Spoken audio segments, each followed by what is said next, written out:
Hello, my name is Harrison Cook, and I'm very excited to welcome you today as we welcome Dr. Robert Lefkowitz to our community as part of the United Jewish Federation of Tidewater and Simon Family JCC's Liam Bernard Jaffe Family Jewish Book Festival.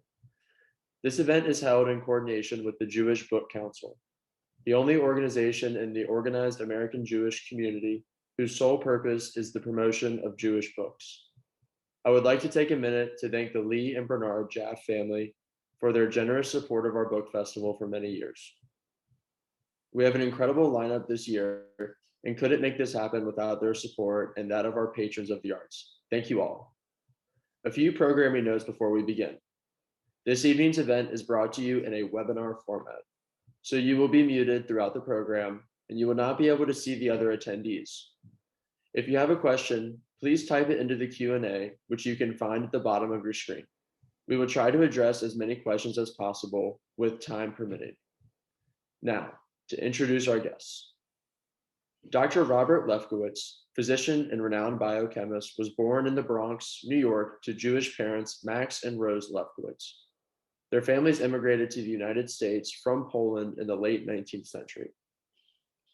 Dr. Lefkowitz graduated from the Bronx High School of Science in 1959, attended Columbia College, from which he received a Bachelor of Arts in Chemistry in 1962, and graduated from Columbia University College of Physicians and Surgeons in 1966 with a medical degree. Dr. Lefkowitz served as clinical and research associate at the National Institute of Health from 1968 to 1970. In 1973, he joined the faculty at the Duke University Medical Center in Durham, North Carolina. His research on the structure and function of cell surface receptors, particularly of G protein coupled receptors, revolutionized scientists' understanding of how cells respond to stimuli, such as hormones, and how certain types of drugs exert their actions, leading to major advances in drug development. For his groundbreaking discoveries, Dr. Lefkowitz shared the 2012 Nobel Prize for Chemistry with American physician, molecular biologist, and former student Brian Kobilka. In addition to the 2012 Nobel Prize, Dr. Lefkowitz was the recipient of the 2007 Shaw Prize in Life Science and Medicine and the 2007 National Medal of Science presented to him by President George W. Bush. In 1988, Dr. Lefkowitz was elected a member of the National Academy of Sciences and the American Academy of Arts and Science. In 2021, Dr. Lefkowitz published a memoir entitled "A Funny Thing Happened on the Way to Stockholm: The Adrenaline-Fueled Adventures of an Accidental Scientist." This book was co-authored by Randy Hall, who was a postdoctoral fellow in the Lefkowitz lab in the 1990s. The book describes Dr. Lefkowitz's early life, training as a physician, and tenure in the United States Public Health Service, the Yellow Berets of the NIH, which began as a means of fulfilling his draft obligation during the Vietnam War, but ultimately ignited a lifelong passion for research. The second half of the book describes Dr. Lefkowitz's research career and various adventures both before and after his Nobel Prize win. Upon publication in 2021, the book was named as new and noteworthy by the New York Times and one of the week's best science picks by Nature. Dr. Lefkowitz lives in Durham with his wife, Lynn. He has 5 children and 6 grandchildren. I am excited to speak with Dr. Lefkowitz tonight and to hear his incredible story. Not only is Dr. Lefkowitz's career an inspiration to me as an aspiring physician and researcher, but his work in hormone purification and quantification laid the foundation for my graduate research work. Thank you all for being with us. Please welcome Dr. Lefkowitz. Well, thank you very much, Harrison, for that wonderful introduction. Well, a pleasure to be with you all this evening to talk about some of the things that you'll find in my book, if you're interested in reading it. A Funny Thing Happened on the Way to Stockholm. Sometimes when I talk about my life and some of the tales in this book, I title the talk, A Tale of Two Callings. Now, I think we all have an intuitive sense of what we mean by a calling. It's a certain intuitive sense that you were destined for a specific vocation or avocation. Granted, we typically associate this idea with clergy, such as a rabbi or a priest or an imam. But I think you can feel a calling to almost any occupation or avocation. In my case, I was remarkably fortunate to experience this sense of a calling twice in my life. Initially to medicine and being a physician, and then later on to being a scientist. This sense of a calling to be a physician was something I experienced very early as a young child, and I attribute it exclusively to this man, Dr. Joseph Feibush. He was my family physician in the Bronx, New York City. He made house calls, would come to the house when I or a member of the family were ill. He would lay on hands. He would carry this amazing black bag from which he would produce all manner of, to me, magical instruments, a stethoscope, an otoscope, a reflex hammer. It was all just amazing to me.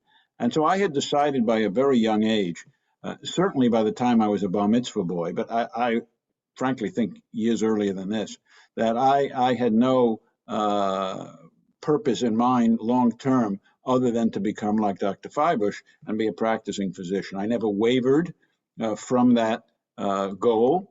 I attended, as you heard, the Bronx High School of Science, a remarkable public high school in New York City for gifted and talented students who are interested in careers in science or medicine. Only one criterion for admission: your score on a competitive examination. That's it. No recommendations, no grades, no nothing. Just a matter of how you scored on that exam. From there to Columbia College, and then on to Columbia Medical School, shown here at my graduation at age 23 with mom and dad. Both of my parents had premature coronary artery disease, and my dad, shown here with me in 1966, would die 2 years later at the tender age of 63 of his fourth myocardial infarction, his fourth heart attack. And my mother had a heart attack in her 50s, and I've had coronary artery disease leading to quadruple bypass surgery when I was only 50. So genetically, I had this coming from both sides, and I had little doubt that my ultimate choice of subspecialty, which was cardiology, was strongly influenced by this family heritage of heart disease. I want to stress that to this point in my career, I had done no research. I had no interest in doing research. I loved science. I loved medicine, but I had no interest in doing research myself. And in fact, in medical school, where I had multiple opportunities to do research electives, I always chose clinical electives because my only interest was in becoming the very best physician that I possibly could. Shown here as a medical intern in 1967, and then a junior resident at Columbia Presbyterian, where I did my clinical training. I would have gone on happily to finish my clinical training and gone into practice for the rest of my life, were it not for a cataclysmic event which changed the trajectory of not only my life and career, but those of essentially all physicians: the Vietnam War. Those of you who are old enough may recall that it was a vastly unpopular war. There were demonstrations, even riots, and there was a draft.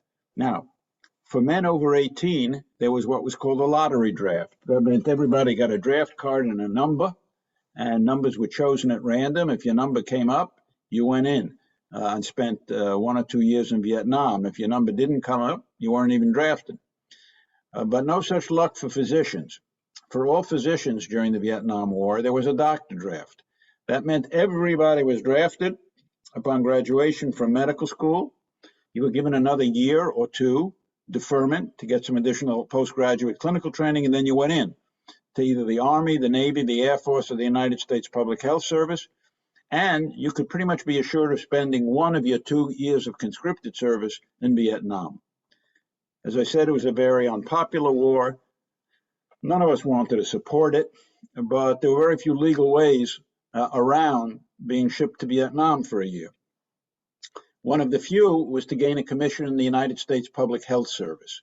This was because they had a number of opportunities to serve in the United States by serving, for example, in prisons as a prison physician, or in research institutions like the National Institutes of Health or the Communicable Disease Center.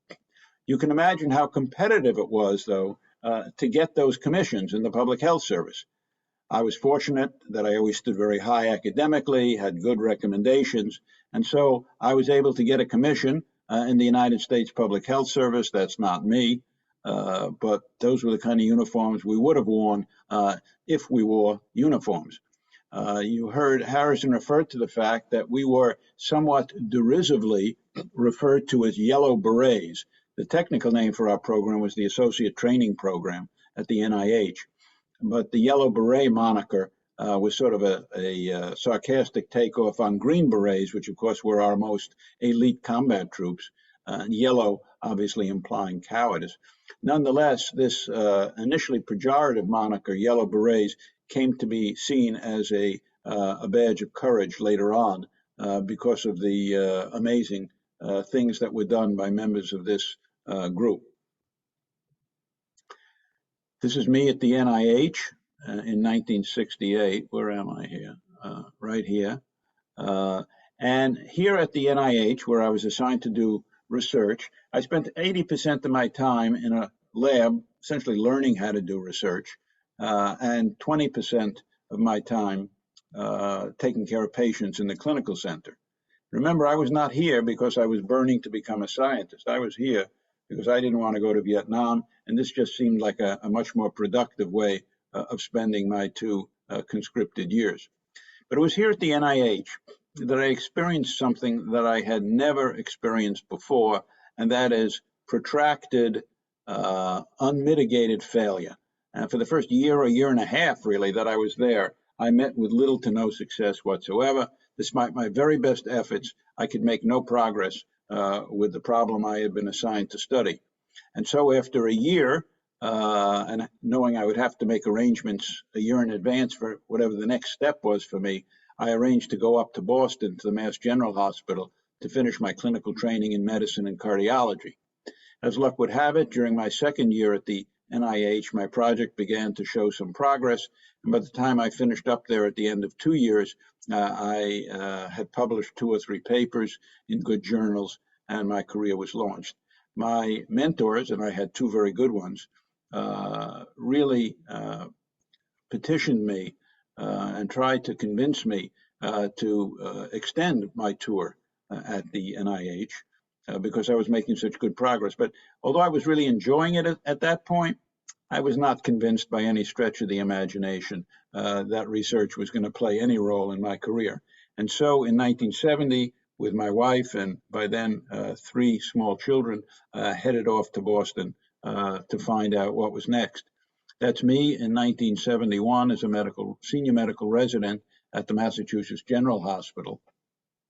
When I got there, I threw myself back into the full-time clinical work, which I had always loved and frankly was very good at. And the first 6 months were exhilarating and exhausting. But by the time those first 6 months were coming to an end, I was realizing that despite the fact that I was enjoying myself very, very much, something was missing. And at first I couldn't figure out what it was. But then I realized that what was missing from my day-to-day existence was the laboratory. I really missed the lab.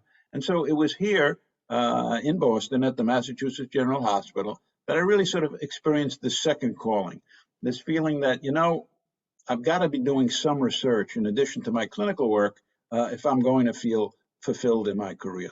And so I found a mentor, and for the remaining 2.5 years that I was there, I split my time between finishing my clinical training in medicine and cardiology on the one hand, but doing research on the other. And then in 1973, I received a very nice offer to join the faculty at Duke University Medical Center in Durham, North Carolina, and I've been at Duke since 1973. When I first arrived, I split my time between being a a clinician and teaching clinical medicine to students, residents, and fellows, and also starting up my laboratory program.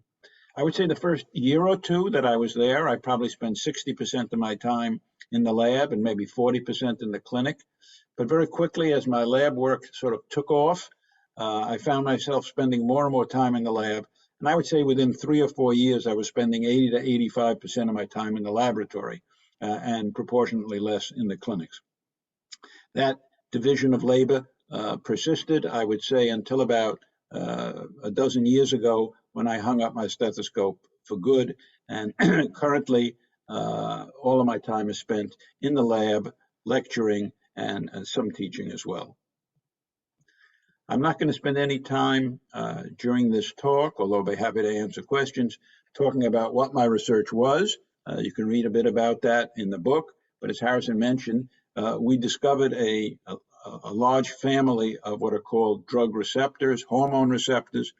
These are sites, turn out to be proteins, on the outside of cells that drugs and hormones like adrenaline or acetylcholine or parathyroid hormone, things like that, that they bind to, much like a key fits into a lock to sort of turn it. The work was always very basic, very fundamental, initially trying to prove that there was such a thing as receptors, but then ultimately trying to figure out what they were, how they were regulated. Interestingly, even though the work was carried out at a very basic or fundamental level, it had a huge impact on clinical medicine because the receptors that we discovered for all manner of things were very druggable, as it turns out. And today, about 1/3 of all FDA-approved drugs in the United States, 1/3, that's 700 drugs, are drugs which target the receptors that we discovered. And I'm sure there are those of you in the audience today, undoubtedly, who are taking some of these drugs, be they beta blockers or angiotensin receptor blockers or allergy drugs or antihistamines, etc. Now, in my book, in addition to sort of tracing my professional career, I have chapters dealing with some of the things that I've learned along the way. I've done a lot of mentoring, as it turns out. Almost 250 trainees have come out of my laboratory, and that's been very, very gratifying. These are mostly postdoctoral fellows, several dozen graduate students, and that 250 doesn't include innumerable, many dozens of undergrads who rotate through my lab. So a few things I've learned about mentoring and that I'll pass along and be happy to take questions about. And these, of course, are written in the context of a scientist's life, but I suspect that many of them are applicable to many other professions as well. You have to tailor mentoring to each individual's needs. And in fact, even within a given individual, their needs will be different at different stages of their training. So you have to be a bit of a psychologist and learn how to work with each individual. This is so important in science, perhaps the single most important thing, but also in so many other aspects of life. 4 keys to success in research. The first is focus, the second is focus, the third is focus, and the fourth you have to figure out for yourself. Fan the flames of enthusiasm. Be enthusiastic about what you're doing. If you're not, find something else to do. When new people come to the lab, I always tell them that 2 conditions are necessary, but not sufficient for you to succeed here. First, you need to be enthusiastic about your project. Second, I need to be enthusiastic about your project. Teach trainees to build their careers around problems and not techniques. The issue here is that specific techniques are replaced or evolve into better techniques. So every 10 to 15 years, the techniques that are sort of state of the art are completely different than the ones they may have learned when they were in training. And so if you're stuck as sort of a one-trick pony with one set of approaches, you'll have a short career indeed. Promote risk-taking. Be bold, take risks, and don't be afraid to fail. Unfortunately, some people are timid by nature and are afraid to take risks. But in science, I can assure you, the big discoveries go to those who are willing to take risks. model dogged persistence. There are problems that I have worked on in my career for not just months or years, but a decade or more before we finally cracked it. And this is important for trainees to understand. Empower trainees. This is one of the most important things in mentoring, and has to do with this very fine line that you have to walk as a mentor, because there are two diametrically opposite ways you can fail. One is to over supervise and micromanage what they're doing. If you do that, even when they're ultimately successful, they lack the confidence that comes from knowing that they really did it. And what they carry away from the experience is the nagging fear that, that was all Bob. Bob did that. Without him, I never would have succeeded. So you can't micromanage, even though there are times when you kind of feel like it. On the other hand, if you stand too far back, then they're getting nothing from the mentoring experience, and they might as well not even be in your laboratory. So you have to work that line, and that line is in a different place with every single trainee. And as I said before, even within a given trainee, it's in a different place at different stages of their training. Emphasize storytelling. Learning to tell a good story is so very important. I actually learned this lesson in my first clinical rotation, of all places, at the Mount Sinai Hospital when I was a third-year medical student. I was making rounds with a remarkably impressive professor of medicine. And I presented a case, and we went through the differential diagnosis.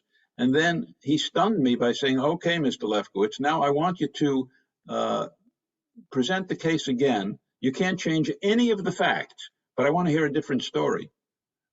I was nonplussed. I had absolutely no idea how to proceed. So we went around the room, asked other students and house staff who were there. Nobody could do it. So we demonstrated.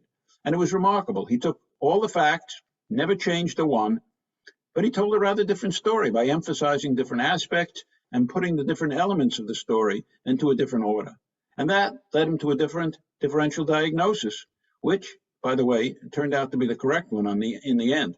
I have found that approach to storytelling very, very important in writing scientific papers.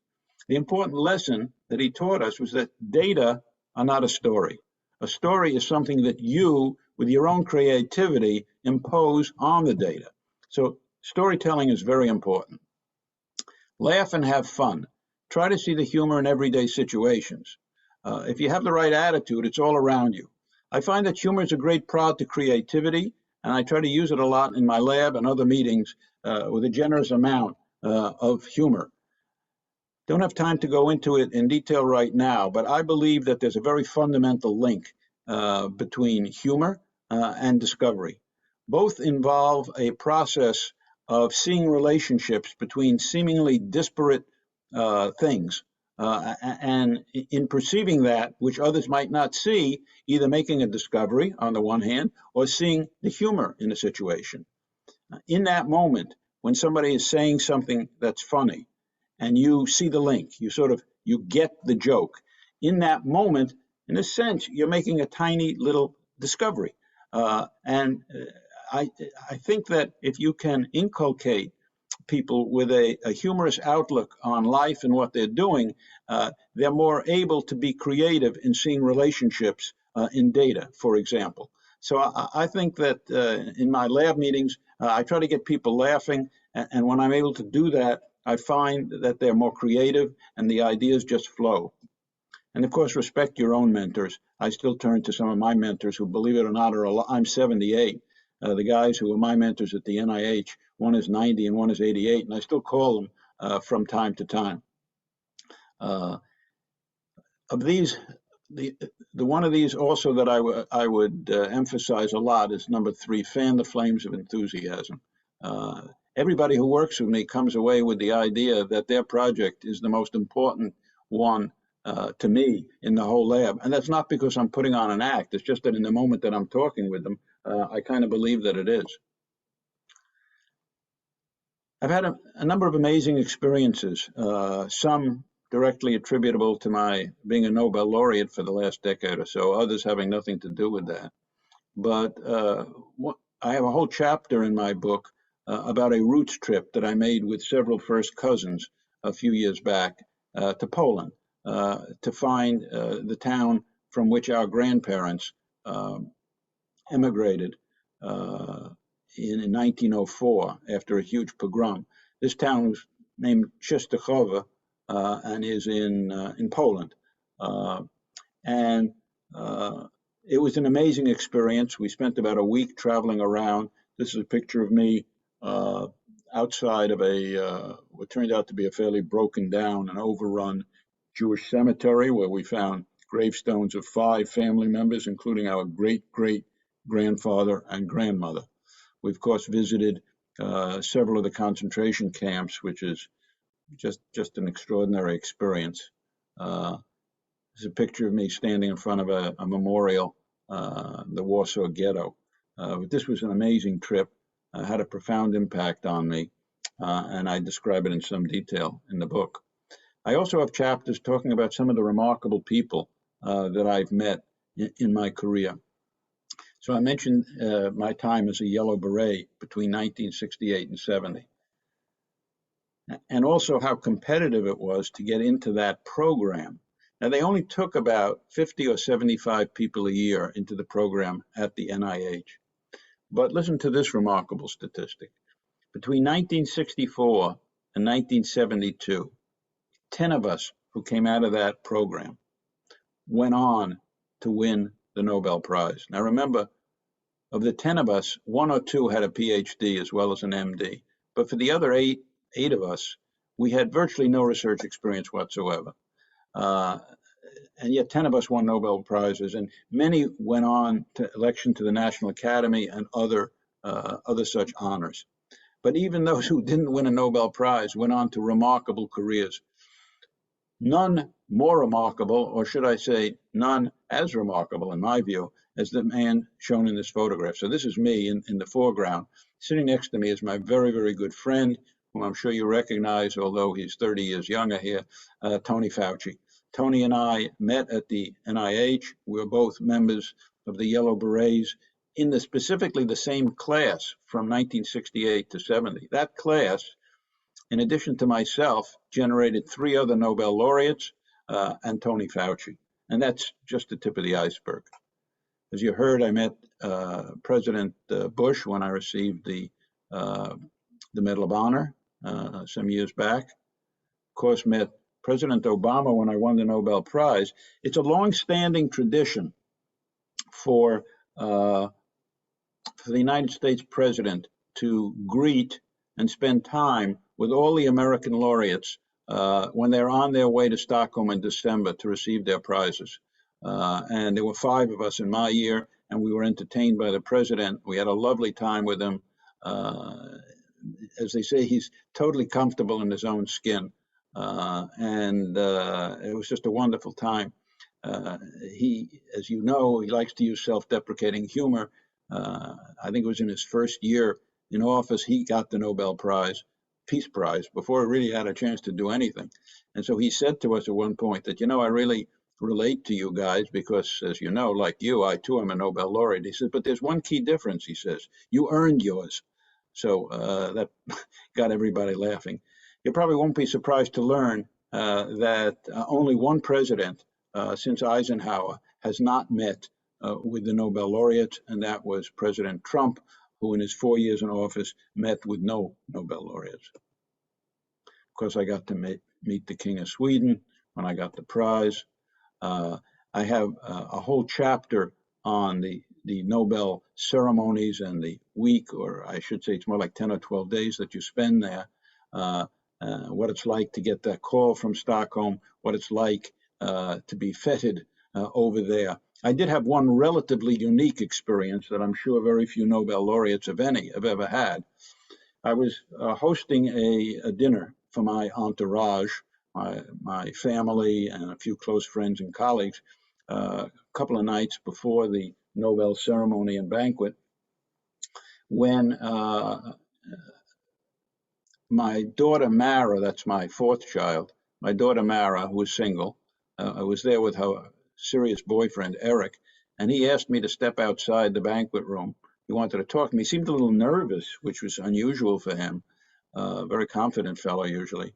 And after he stammered around a little bit, it became clear that what he wanted to talk to me about was that he wanted to ask for Mara's hand in marriage. He was asking my permission, which I thought was so cute and so quaint. I was more than happy to immediately acquiesce and tell him it was fine. I mean, first of all, they'd been together for 5 years. Second of all, I really liked the guy. But I think most importantly, I was saying to myself, my God, she's 42 already. She ain't getting any younger. Absolutely, it's fine with me. So he said, look, don't worry. He says, I don't want to take any the attention off you and the other laureates. I'll find a quiet place to do it.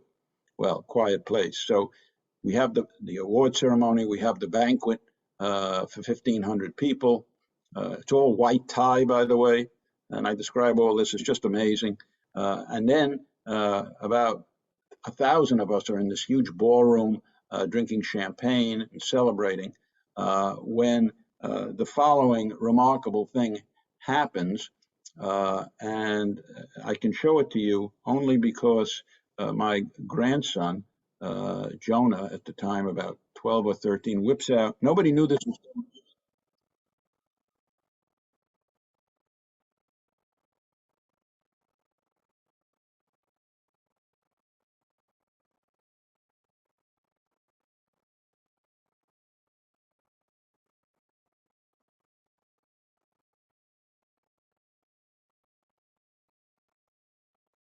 So he drops down and he proposes to her right there. And you can see people looking and applauding.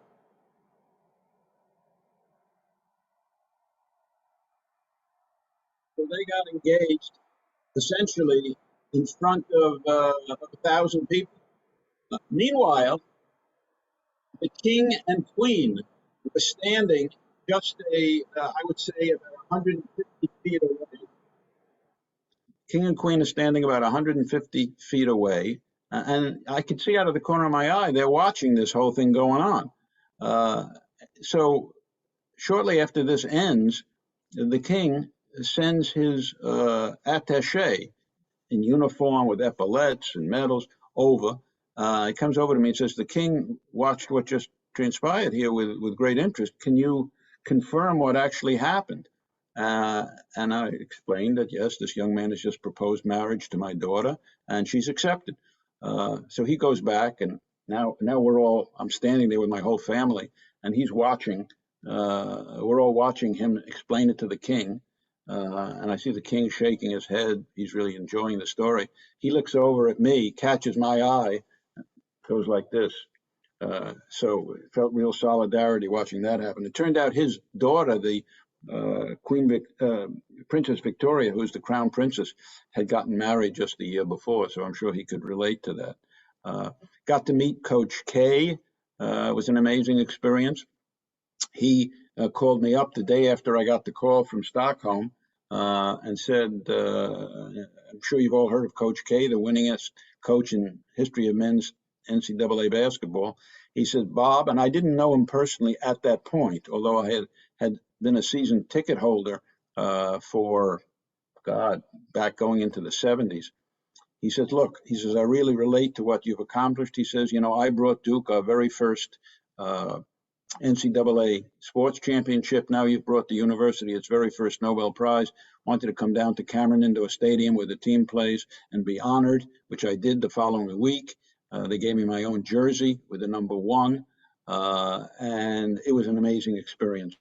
And you can see the fans in the background cheering and screaming wildly. The students at our stadium have the seats, a small stadium, only 9,000 seats, and the students have the seats close to the court. And while I'm standing there with all this din raining down on me, I can hear the students chanting something in unison, and they're pointing at me, sort of like this, and I can't quite understand what are they saying. And then it came into focus that they're pointing at me and they're chanting in unison, "He's so smart, he's so smart." So that was quite a high. I put my arms up in the air, and it was just an amazing thing.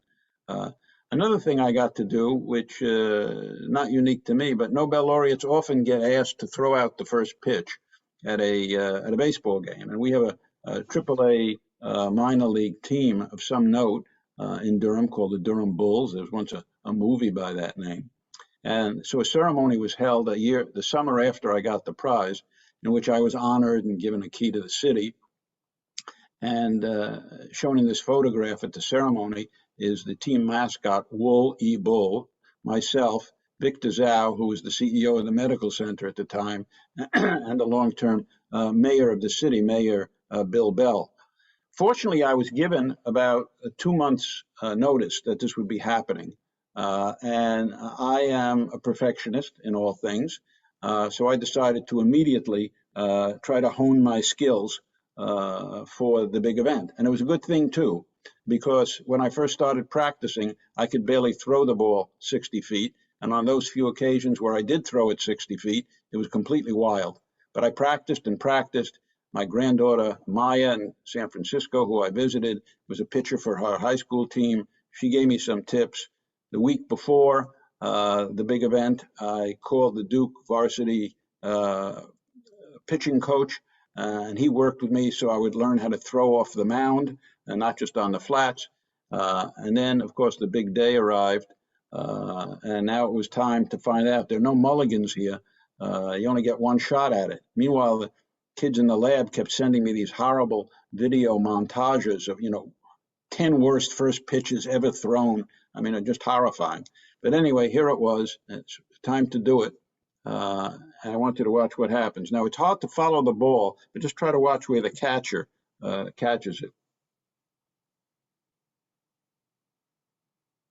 That's me walking out to the mound. You can see the Jumbotron with my image there.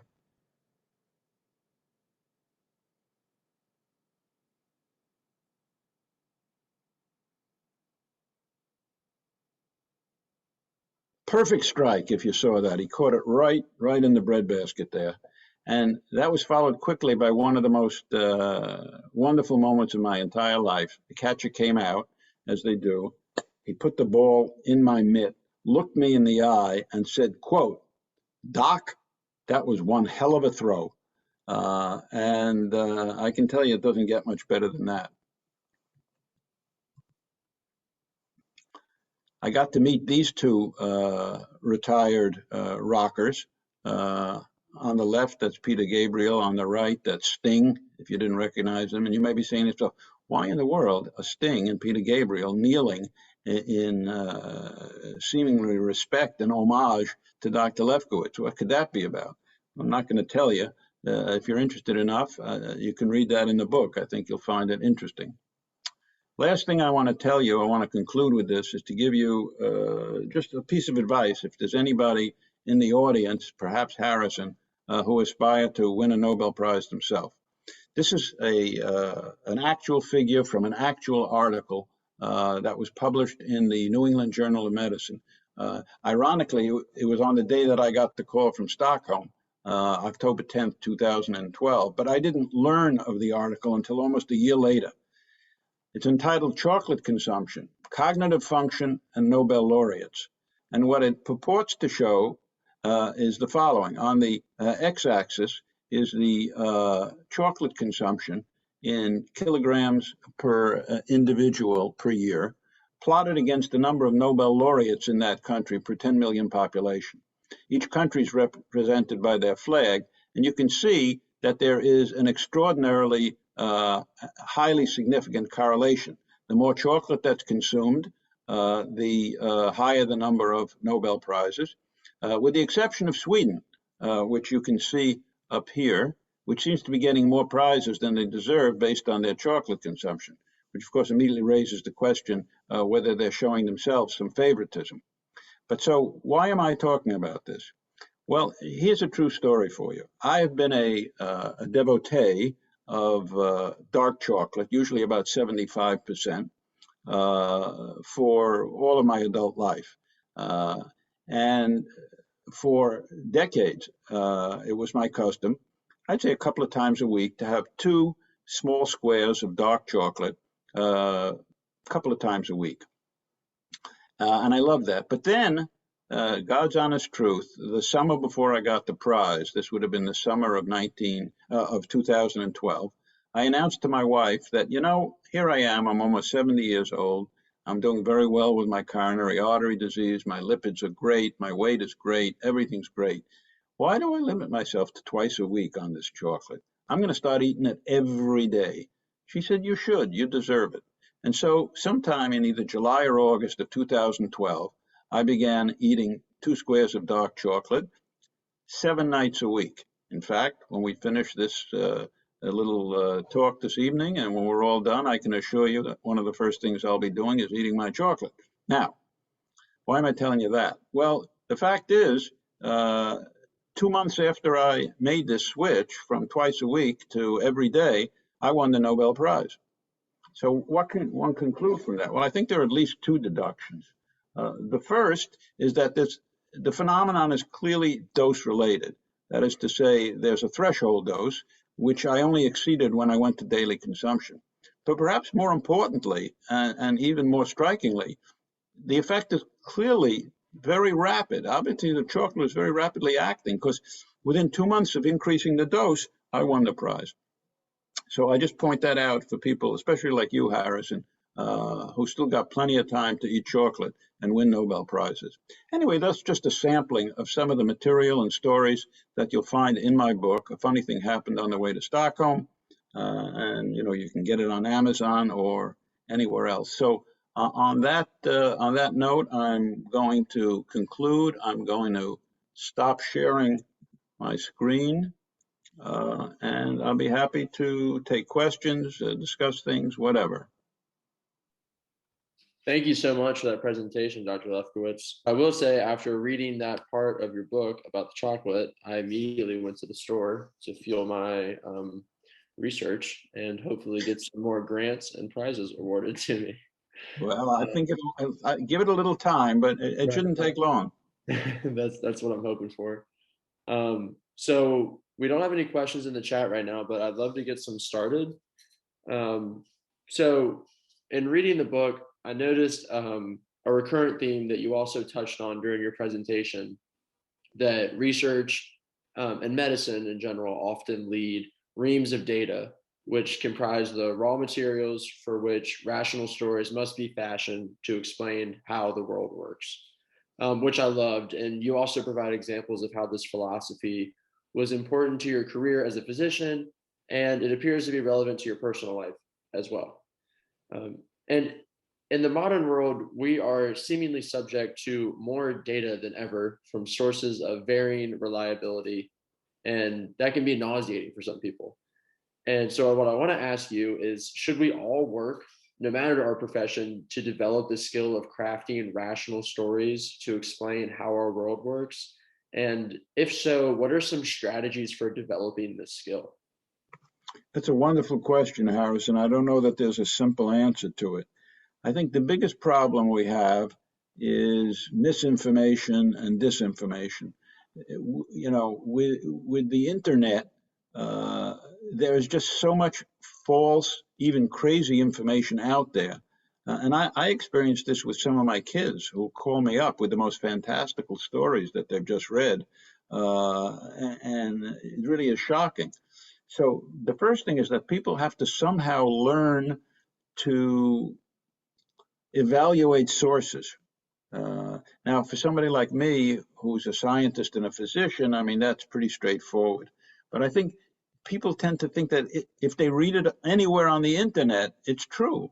But there are all kinds of crazies out there. So the important thing is to always look at what the source is.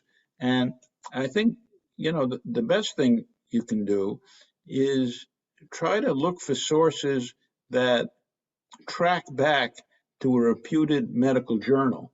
If it's something about nutrition and diet and some wonder food or whatever. I mean, you want to see things that are either have been published directly or are being summarized from something like the American Journal of Clinical Nutrition or something like that.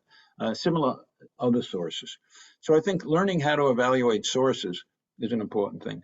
The other problem is if you don't have an education, then and if you've grown up in a, a disadvantaged setting, context, this can be very, very difficult. But I think you are right that even for lay people, we have to learn to evaluate information, and especially scientific information, with this pandemic that we've all lived through. I mean, everybody is having, one of the things that drives me crazy is they'll interview some vaccine denier who's obviously not, absolutely not going to be vaccinated. And nothing you can tell this guy that's going to make him be vaccinated. And so they'll try to talk some sense into him. This will be like a reporter. And he'll say, well, I don't need, to hear this from you. He'll say, I'm doing my own research, which means he's going online and reading all this crazy crap. So, yeah, it's a real problem. Misinformation, disinformation. Rationality is all we've got in the end, but currently we're at war with a lot of irrationality. And, this goes back, it's not just to the Trump era, it goes back even further.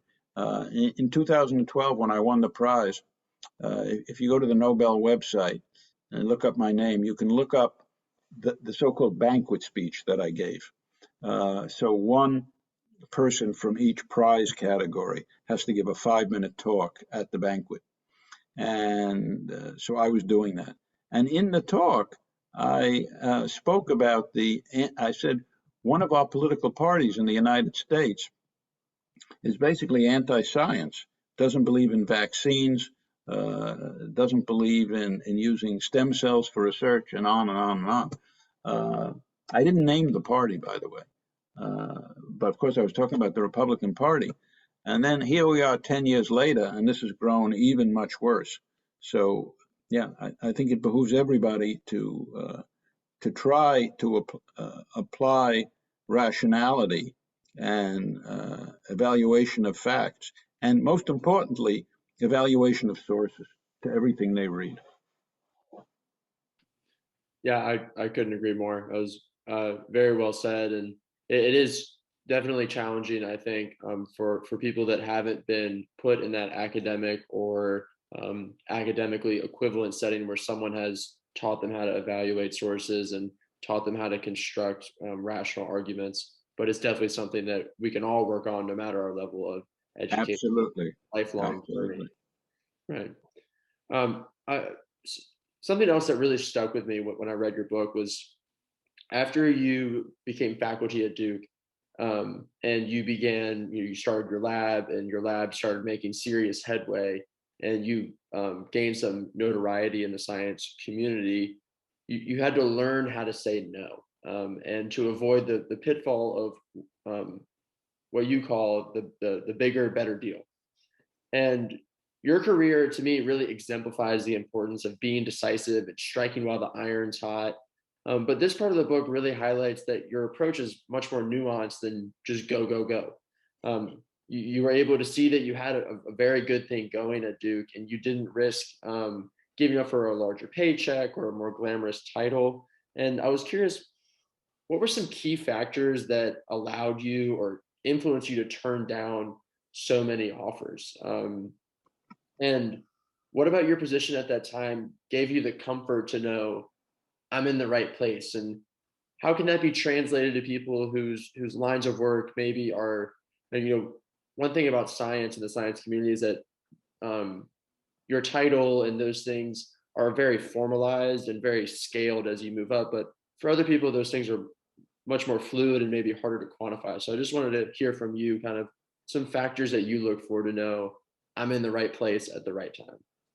So it's again a wonderful question, but not everything. Despite my full-throated appeal moments ago for rationality, some of the most important things in our life are not rational. For example, the sense of a calling has nothing to do with rationality. That's something you just experience or feel. And at a number of occasions over the almost 50 years that I've been at Duke, I've had this really almost spiritual feeling that I was at the right place doing the right thing.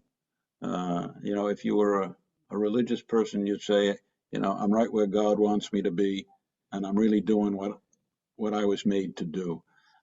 And feeling that way and seeing after the first few years of struggle, seeing what was coming out of my laboratory and appreciating, at least to some extent, but certainly not the full extent, uh, the possible ramifications of this. And being a big believer in focus, focus, focus, and focus, uh, as these offers would come in, I just had no interest. I realized it's all a distraction. I'm doing what I'm supposed to be doing. I'm doing it where I'm supposed to be doing it.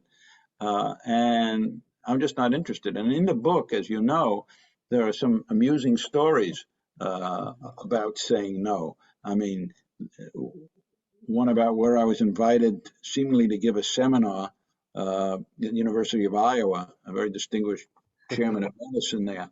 And I'm having lunch with him afterwards. And it becomes clear he didn't just invite me to give a seminar. He wants to offer me the position as chief of cardiology, which I quickly turned down.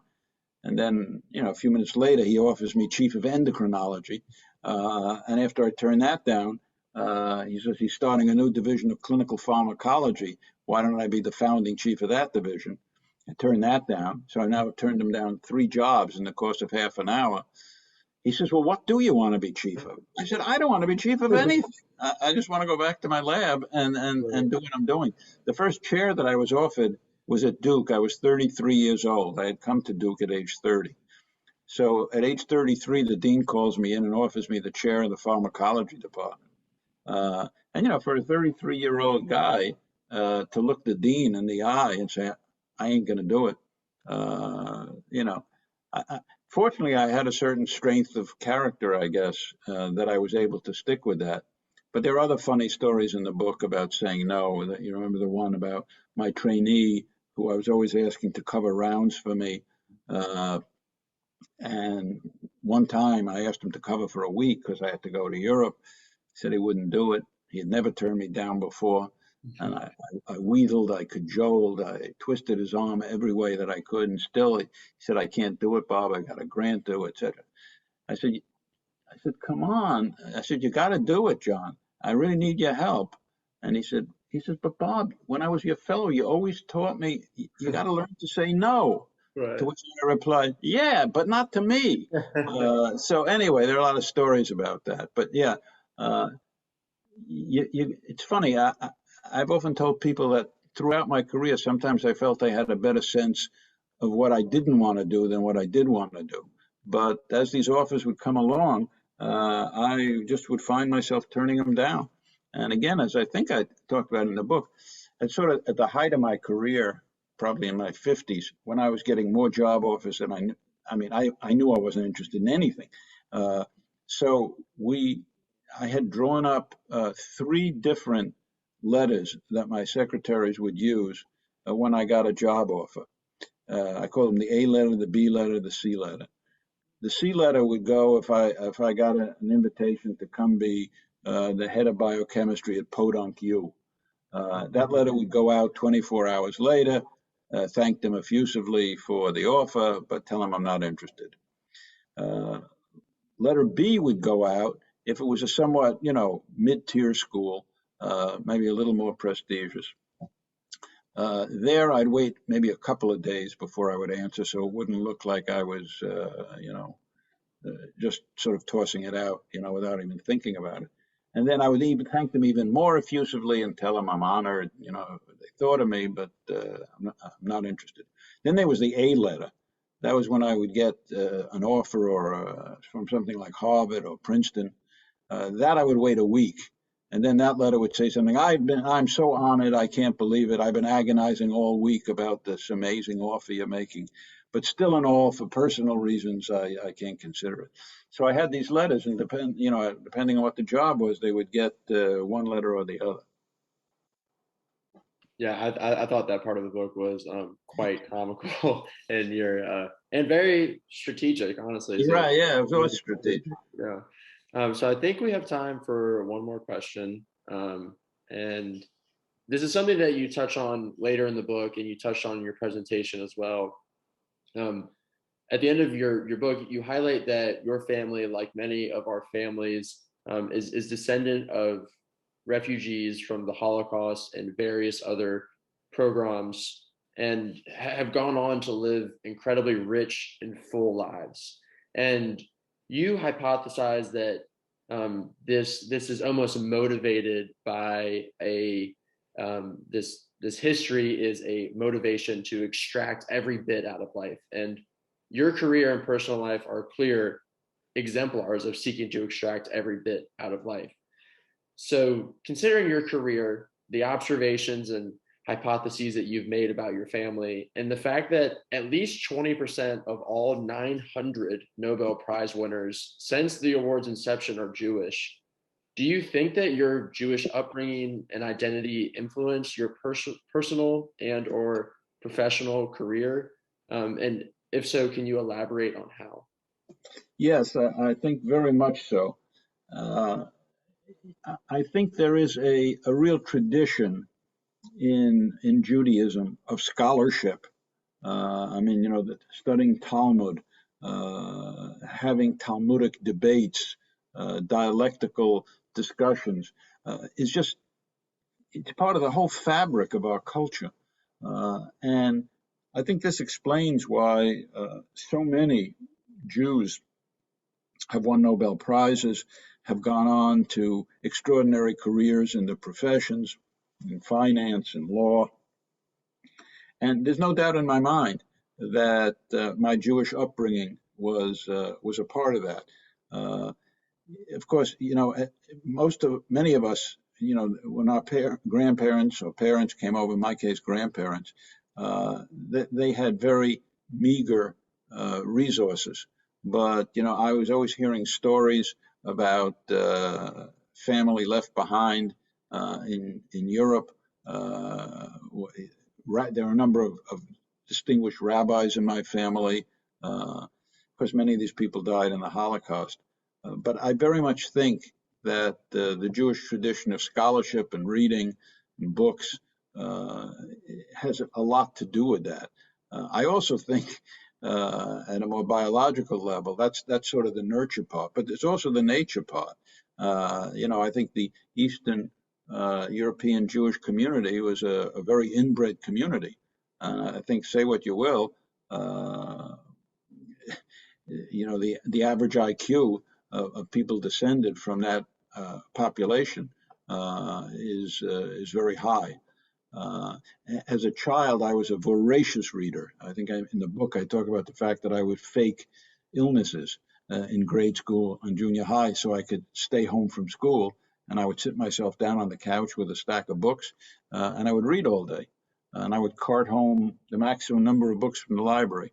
So yes, I very much think that my Jewish upbringing, uh, and it's interesting. I grew up in a kosher home, something I didn't talk about at all today. But my long history of coronary artery disease and the many measures that I have taken throughout my adult life, uh, basically to stay alive with all this coronary disease and live a full life. But having grown up in a kosher home, I developed a very strong sense of discipline, in keeping the rules of kashrut. Uh, Currently, I'm strictly kosher, but not because I'm kosher. It's because I'm a vegan. So there's no treif to eat in a vegan diet, and I have no problem staying a vegan. I became a vegan, unlike my wife, who's also a vegan for ethical reasons. I'm a vegan for health reasons, and people say, well, "How can you stay to that?" And for me, it's just a different form of kashrut. It's I'm not worrying about eating pork or ham. I just follow a certain set of rules, which in a sense are very much like a kashrut. So yeah, in many ways, both professional and personal, I think my Jewish upbringing has had a profound impact on my life. Well, I really appreciate you taking the time out of your very, very busy schedule to meet and talk with us. I strongly encourage everyone to read the book. It's a great read and it gives a glimpse into your incredible career and life. And yes, thank you so much. And I hope you have a wonderful day. Night. My pleasure. Thanks very much, Harrison. All right. You did a great job. You did a great job. Thank you. Um, Okay. and Bye I bye. just right now. And I just have a few closing words. Um, so, like I said, I hope our community will read and purchase the book. A Funny Thing Happened on the Way to Stockholm. Can be purchased from our Simon Family JCC lobby or through our local bookseller and partner Prince Books in Norfolk. Thank you again to our partners of the arts and the Jaffe family for their continued support of the United Jewish Federation of Tidewater and Simon Family JCC's Lee and Bernard Jaffe Family Jewish Book Festival. Thank you for everyone for joining us today. We look forward to seeing you at our upcoming events, starting with Yishai Sarid, author of The Memory Monster. Details can be found at jewishva.org/bookfest. I hope everyone has a great evening, and thank you so much, everyone, for joining us. And again, thank you, Dr. Lefkowitz, for taking the time to talk with us.